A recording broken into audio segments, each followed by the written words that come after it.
contra la máxima autoridad, pero en particular violentar el principio de igualdad de trato en iguales circunstancias. Le hago una pregunta que tiene que ver con esto. ¿Tienen que ser otros fundamentos o tienen que ser fundamentos mejores? Tienen que ser fundamentos que puedan tenerse en cuenta o que no hayan sido tenidos en cuenta por la Corte. En el caso nuestro, que nosotros tenemos particularmente el que habla, un pronunciamiento anterior donde decimos que es constitucional el artículo 14, sí, hemos hablado de otra interpretación que en este caso no se rebate en concreto. El juez Zaffaroni, en particular, sostiene que no debe ser reprimido el consumidor personal de drogas porque de esta forma, si estuviera en calidad de imputado, tiene el derecho constitucional de abstenerse. Y entonces él considera que es más útil a la política de persecución de todo el tráfico y de drogas y comercialización en lo que es este delito como flagelo, que permita que él sea un testigo libre de declarar sin autoincriminarse por señalar quién es el vendedor o traficante de la droga. Le voy a hacer un parangón, que no sé si es válido, pero para que se entienda bien. En el año 85, cuando el Congreso, 85-86, cuando el Congreso empezó a debatir la ley de divorcio, quienes se oponían a la sanción de esa norma, señalaron, así, en resumidas cuentas, que esto iba a servir para que se multiplicase de manera exponencial la cantidad de divorcio en la Argentina, cosa que la realidad después demostró que no fue así. ¿Se puede hacer mismo parangón acá?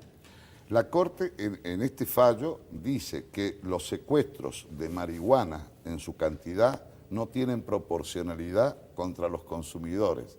O sea, la cantidad que los consumidores se ha advertido.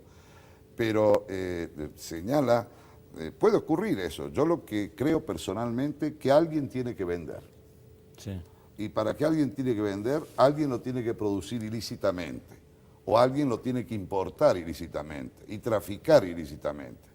En esto ha habido polémicas o severas respuestas o enfoques de que el último, como lo he interpretado yo personalmente, que el último eslabón de la cadena es el consumidor. Alguien ha llegado a usar palabras muy fuertes como que es una tontería este análisis. De todas formas, si no hay consumidores, obviamente no hay oferta. Pero la Corte Suprema ha señalado que la demanda de consumo indudablemente no quedaría afectado, lo sería en el mínimo en el ámbito personal y rescata el concepto de privacidad de las personas como someramente lo he explicado. Yo creo que este es un fallo muy delicado desde el punto de vista de una decisión meditada, serena, prudente, de un tribunal que particularmente rescata el valor democrático de la división de poderes, de la intervención del pueblo, de la participación. ¿Es un fallo? ¿Es un fallo político para ustedes? No, no, es un fallo jurídico. La Corte Suprema es un tribunal político en el alto sentido de la palabra, para interpretar la Constitución, siempre lo ha sido, pero no responde a sectores, partidos políticos o ideas. O sea que acá incluso el doctor Petracchi, que firme este fallo, había intervenido en los otros. Y el doctor Fay modificó sus posturas en el sentido de humanizar la cuestión. O sea que acá nadie ha sido sorprendido, ni empujado, ni apurado como jueces del máximo tribunal para decir esto. Y si hay pero sí reclama al Estado políticas concretas y reconoce el fallo que la ley, los propósitos que se tuvo hace 18 años cuando se sancionó la ley 23737, han fracasado, porque las cuestiones de opción entre represión y curación al adicto, el Estado no está en condiciones de satisfacerlo. Y esto es real, no están en condiciones. ¿Qué espera usted que haga el legislador ahora? El legislador obviamente va a tomar nota de este fallo y seguramente el legislador va a reanalizar, porque la Corte Suprema le ha dicho, usted legislador con esta ley ha fracasado para combatir el flagelo de la droga. Y posiblemente el legislador podrá optar mayoritariamente por insistir en que el consumo para tenencia personal es punible o ilícito. Pero fíjese que la Corte, a mi gusto, ¿no?, desde mi lectura, ha visto bajo el agua. Porque ha señalado en uno de sus considerandos que el hecho que el legislador por mayoría sancione una ley no implica que eso puede imponerse sobre la voluntad para interpretar la constitucionalidad de esa ley, sino que en la división de poderes se reserva el Poder Judicial, a través de su Corte Suprema, esta interpretación. Si usted pudiera dar un consejo, por ejemplo, en cuanto a cantidad de tenencia, ¿no?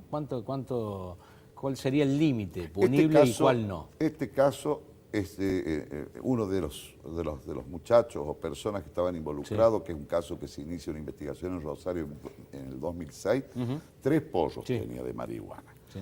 En el caso nuestro que analizamos en la Cámara Federal, era uno y otro 2, etcétera. O sea, lo que ocurre es que la ley, vuelvo a reiterarlo, distingue cantidad.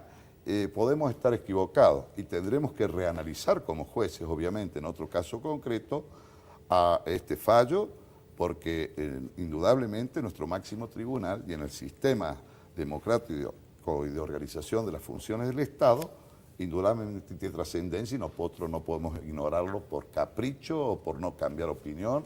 Tendremos que reanalizarlo. Doctor Vélez-Funes, le hago la última. En las actuales circunstancias históricas que vive la Argentina, con todo esto que usted nos ha ido marcando, con todos los antecedentes que tenemos, ¿el fallo que ha emitido la Corte ayer es positivo o no? Yo creo que es positivo, porque hace una severa autocrítica de políticas de Estado, nos advierte las situaciones graves que estamos viendo en nuestro país, donde cuando se dictó el caso Basterrica o Montalvo, cuando se sancionó esta ley, hoy el cuadro de situación es absolutamente diferente, y nos advierte que estamos entre los primeros países de Sudamérica en situación realmente de consumo. Incluso Chile, Bolivia y Argentina señala. Estamos con tema de éxtasis, somos los primeros también. En fin, un tema bien delicado y particularmente estudiantes secundarios. Es donde más se advierte las encuestas de mayor nivel.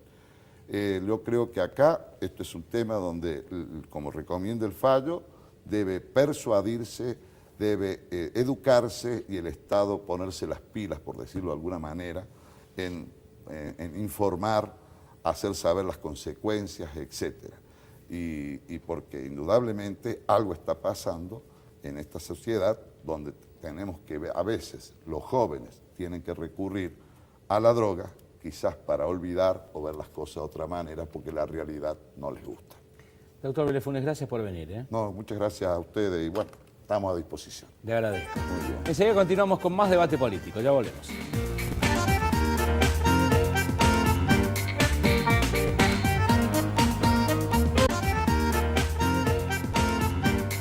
Continuamos con debate político. Esta noche el tema tiene que ver con lo que resolvió la Corte Suprema de Justicia de la Nación en su fallo de ayer, lo que conversábamos recién con el camarista federal Ignacio Vélez-Funes. Lo vamos a continuar charlando ahora.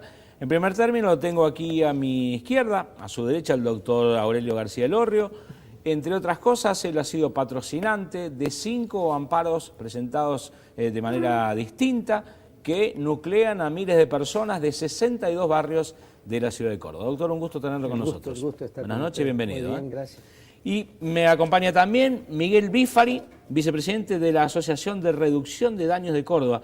¿Bifari se dice así? Bifari, sí. Bifari. Buenas noches, ¿cómo está? Bienvenido. Muchas gracias, muy bien. Bueno, su opinión, doctor, ya la he escuchado, la hemos visto, pero para la gente que no ha tenido sucintamente, no, yo creo que... ¿por qué se opone?